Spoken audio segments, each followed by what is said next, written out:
আসসালামু আলাইকুম। আমি অ্যাডভোকেট সজীব হোসেন, বাংলাদেশ সুপ্রিম কোর্টের হাইকোর্ট বিভাগে প্র্যাকটিস করতেছি।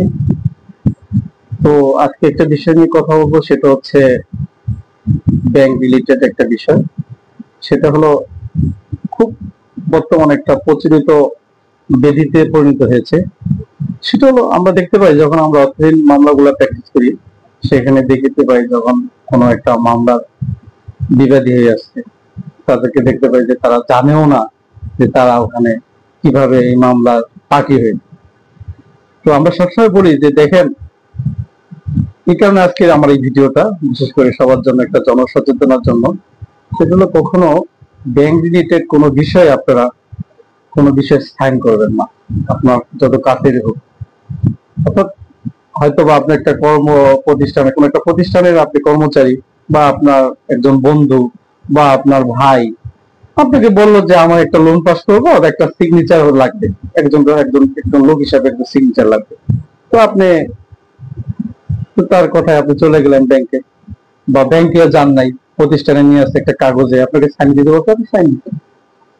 তো পরবর্তীতে আপনি জানেনও না যে আপনি এটা অজান্তেই ওনার যে লোন গ্রহণ করছে, যে ব্যাংক যে লোনটা দিচ্ছে সেটার গ্রান্টর আপনি হয়ে গেছে। তো গ্রান্টর হলে কি হয় দেখেন, গ্রান্টর হলে আপনাকে যে ডিফল্টার যদি কোনো কারণে এই মামলা যে ঋণের যে প্রয়ার, যে ঋণ গ্রহীতা যদি কোনো কারণে ডিফল্টার হয়, তাহলে দেখবেন ওই তার ব্যর্থতায়, তার অবর্তমানে আপনাকে ওই সিগনেচারটা দেওয়ার কারণে টোটাল যে লায়াবিলিটিস আপনাকে বিয়ার করতে হবে। আপনি গ্রান্টর হিসাবে তখন চলে যাবেন, আপনাকে কোর্টে বিয়ার হতে হবে। কোর্টে আসার পরে আপনাকে পক্ষভুক্ত হতে হবে। আপনি জানেনও না যে আপনার এত বড় একটা লায়াবিলিটিস আপনার কাছে এসে আপনাকে এই মামলার যত লায়াবিলিটিস আপনাকে গ্রহণ করতে হবে।